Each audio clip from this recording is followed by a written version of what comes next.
नमस्कार, मेरा नाम है एस्ट्रोलॉजर प्रियंका भारद्वाज। मैं एक जन्म कुंडली विशेषज्ञ हूँ। 23 साल से जन्म कुंडली के माध्यम से 32,000 से ज्यादा लोगों की जिंदगी को संवारने का काम किया है मैंने। क्या आप जानते हैं कि आपकी जन्म कुंडली आपके बारे में आपसे ज्यादा जानती है?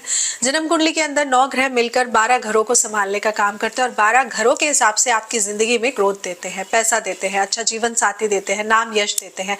इसीलिए जन्म कुंडली विश्लेषण कराना बहुत ज्यादा जरूरी हो जाता है, क्योंकि आपकी जन्म कुंडली आपका भूतकाल, भविष्यकाल और वर्तमान काल सब कुछ बताती है, जिससे आपकी जिंदगी और भी आसान हो जाती है और आप अपने ग्रहों के बताए हुए रास्ते पर चलकर ये जान सकते हैं कि आपको कब कौन धोखा देगा, आपका जीवन साथी कैसा होगा, सारी जिंदगी आपका साथ कौन निभाएगा, चाहे वो आपकी पर्सनल लाइफ हो या फिर आपकी प्रोफेशनल लाइफ हो। तो जीवन में अगर आपने सब कुछ करके देख लिया है फिर भी आपको कहीं रास्ता नहीं नजर आ रहा, तो एक बार आप मुझसे अपना जन्म कुंडली विश्लेषण कराकर देखिए, 100% आपकी लाइफ में। जय माता दी, कैसे हैं सब? आई होप सब अच्छे होंगे, सब बढ़िया होंगे और बोर्ड से समझ रहे होंगे कि आज मैं आप सबसे कुंडली विश्लेषण में क्या बात करने वाली हूँ।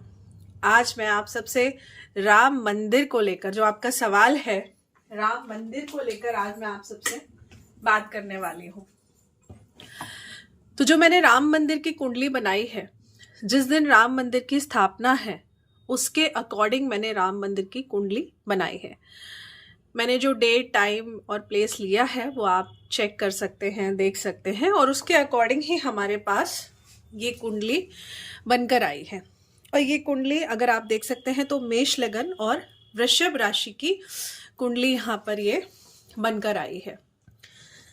तो अब अगर इस कुंडली के ग्रहों को समझें तो राम मंदिर में क्या क्या खासियत रहेगी और क्या क्या होगा स्थापना के बाद, वो हम थोड़ा सा जानने की कोशिश करते हैं।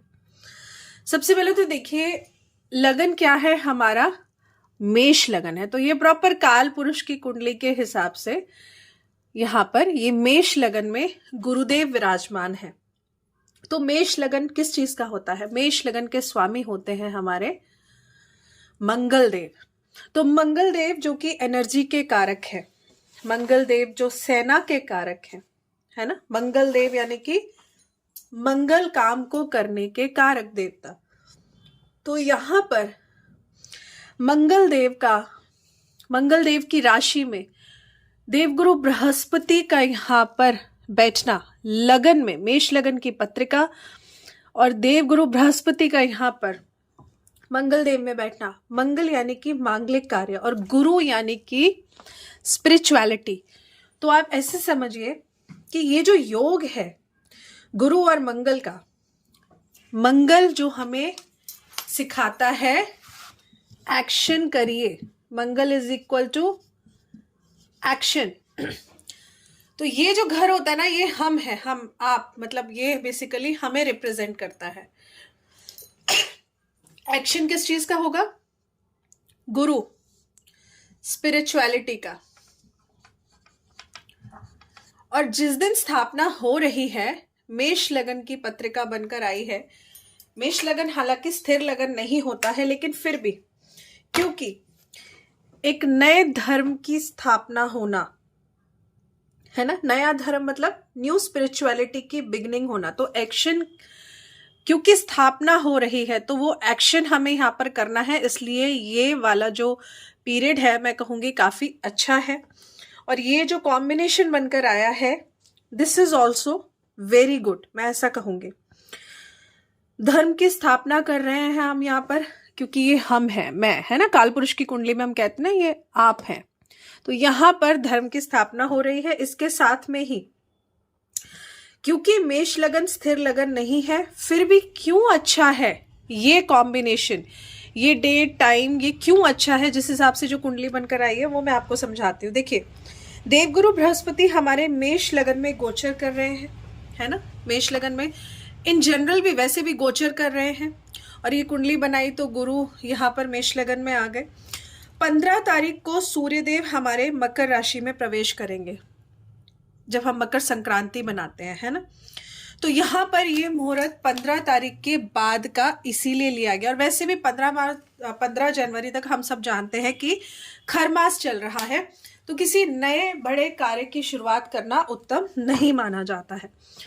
तो 15 तारीख के बाद में ये जो मुहूर्त लिया गया है ये मैं कहूँगी काफ़ी अच्छा है। साथ ही में यहाँ पर शनिदेव की राशि में जब सूर्यदेव प्रवेश करेंगे और सूर्यदेव का शनिदेव की राशि में बैठना, यानी कि ऐसे समझिए कि शनिदेव की जो है तीसरी दृष्टि देवगुरु बृहस्पति पर पड़ना बहुत ही अच्छा है, यहाँ पर मैं ये कहूँगी। और देवगुरु बृहस्पति के साथ में शनिदेव का संबंध यहाँ पर बन जाएगा। शनिदेव यहाँ पर 11वें घर में है, तो शनिदेव का संबंध यहाँ पर उनकी तीसरी दृष्टि जब गुरुदेव पर पड़ेगी तो शनि और गुरु का यहाँ पर ये जो कॉम्बिनेशन बनेगा ये बहुत ही बढ़िया रहेगा, आप ऐसा कह सकते हैं। ये अच्छा है क्योंकि यहीं पर मंगल देव क्या करेंगे, आप ऐसे समझिए कि तीसरी दृष्टि जब देवगुरु बृहस्पति पर पड़ गई शनिदेव की, तो गुरु के साथ में यहाँ पर संबंध बन गया शनिदेव का। लेकिन यहाँ पर सबसे बड़ी बात, देवगुरु बृहस्पति की 9वीं दृष्टि पड़ रही है मंगल देव के ऊपर। तो यहाँ पर गुरु और मंगल का जो कॉम्बिनेशन रहेगा, गुरु और मंगल का जो कॉम्बिनेशन रहेगा ये बहुत ही बढ़िया रहेगा। मोस्ट इंपॉर्टेंट, अब जो मंगल, जिस मंगल को मैं बार बार कह रही हूं क्योंकि लगन यहाँ पे मेष लगन जिसके स्वामी मंगल देव हैं, तो मंगल की इंपॉर्टेंस देखिए, भाग्य स्थान में मंगल बैठे तो हैं लेकिन 2 और ग्रहों के साथ बैठे हुए हैं। अभी मैं धीरे धीरे उनकी कैलकुलेशन भी आपको समझाती हूँ। तो यहाँ पर आप ऐसे देखिए कि मंगल देव की यहाँ पर जो दृष्टि राहु पर पड़ेगी, तो ये मंगल देव राहु को कंट्रोल करने का बहुत अच्छा एक समझिए रेमेडी है, क्योंकि मंगल देव की यहाँ पर चौथी दृष्टि देवगुरु बृहस्पति राहु पर पड़ना, चौथी दृष्टि राहु पर पड़ना, मंगल देव यहाँ पर राहु को कंट्रोल कर पाएंगे, जिससे कुछ भी, क्योंकि मंगल और राहु जब यहाँ मिलते हैं तो ये मंगल ग्रहण बनाते हैं। तो आप ऐसे समझिए, इस वजह से क्या होगा कि कोई भी अप्रिय घटना नहीं घटित होगी, कोई भी अप्रिय घटना नहीं घटित होगी। यहाँ पर इस मंगल और राहु का ये कॉम्बिनेशन, क्योंकि मंगल की चौथी दृष्टि राहु पर पड़ के एक तरह से मैं कहूंगी अच्छा ही है, लेकिन इस दिन अप्रिय घटना घटित नहीं होगी। लेकिन कहीं ना कहीं ये कॉम्बिनेशन बन रहा है तो इशू तो आएंगे, क्योंकि मंगल और राहु मंगल ग्रहण बनाते हैं। सेकंड हाउस की बात करें तो यहाँ पर चंद्रमा विराजमान है, और चंद्रदेव का यहाँ पर बैठना मतलब कि सबसे ज्यादा प्रॉस्पेरिटी वाला मंदिर उत्तर भारत में यही होगा, राम मंदिर। क्योंकि चंद्रमा खुद यहाँ पर धनकोश फल स्थान, मतलब कि आपकी जो बचत का घर है वहां आकर बैठ गए चंद्रमा, जल का कारक। अब आप ये समझिए कि ये मंदिर सबसे ज्यादा समृद्ध मंदिर कहलाएगा आने वाले समय में उत्तर भारत के लिए। तो ये एक बहुत ही अच्छा योग यहाँ पर मैं कहूंगी।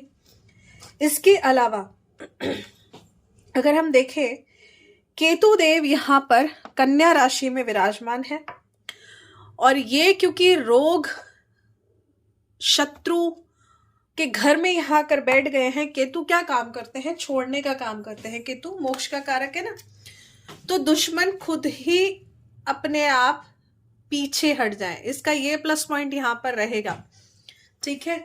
लेकिन इसके अलावा अब जो मोस्ट इंपॉर्टेंट बात मैं आप सबसे करने वाली हूं, दैट इज मंगल बुध शुक्र और मंगल की चौथी दृष्टि राहु पर।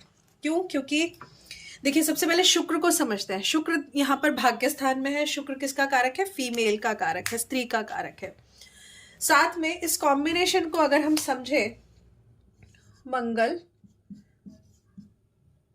बुध और शुक्र, इस कॉम्बिनेशन को अगर हम समझें तो एक तरह से 2 कॉम्बिनेशन हमारे पास। सबसे पहला कॉम्बिनेशन तो यही हो गया 3 ग्रहों का एक साथ, है ना।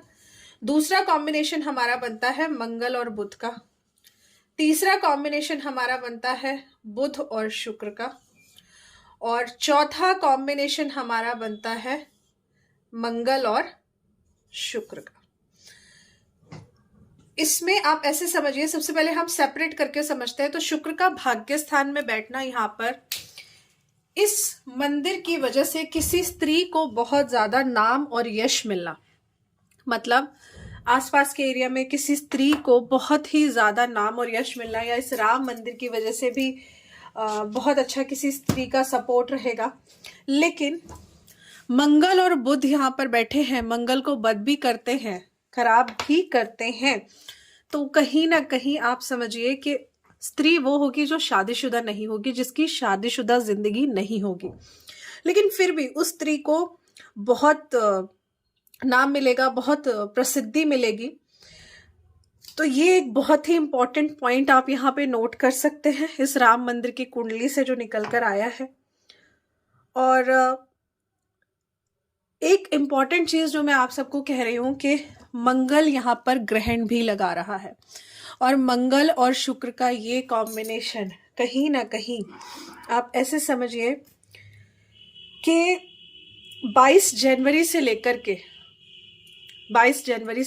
के 15 फरवरी तक का जो पीरियड रहेगा, वो पीरियड आपके लिए, मतलब आसपास के एरिया के लिए, उत्तर साइड के लिए ये फेवरेबल नहीं रहेगा।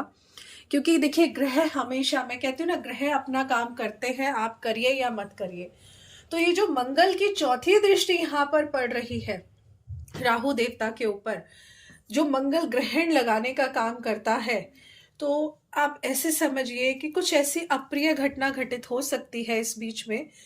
मैं ऐसा नहीं कह रही हूँ कि राम मंदिर पर अप्रिय घटना होगी, लेकिन इसकी स्थापना होने के बाद में, क्योंकि जैसे हमारी फैमिली में कोई बच्चा आता है तो उसके भी ग्रहों का प्रभाव हमारे ऊपर पड़ता है ना। तो वैसे ही इसकी स्थापना होने के बाद में आसपास के एरिया में, उत्तर भारत के एरिया में कुछ ऐसा हो सकता है जिस वजह से थोड़ा सा हलचल हो जाए, मतलब पैनिक सिचुएशन जैसे होता है ना, अर्थक्वेक आता है तो भी एक हलचल सी मच जाती है ना। तो ये वो वाला यहाँ पर योग बन रहा है मंगल ग्रहण का और इस कॉम्बिनेशन का। तो कहीं ना कहीं कोई हलचल होना, कोई पैनिक सिचुएशन क्रिएट होना, कोई अप्राकृतिक घटनाएं घटना, या कोई परेशान करने की कोशिश कर सकता है, कोई कुछ भी करके, मतलब राम मंदिर में ना सही, लेकिन राम मंदिर के आसपास के एरिया में ऐसा जरूर कुछ ना कुछ होगा। और ये जो टाइम पीरियड है, वो टाइम पीरियड यहाँ पर 22 जनवरी को स्थापना है, तो 22 जनवरी से लेकर के 15 फरवरी के बीच में जरूर होगा।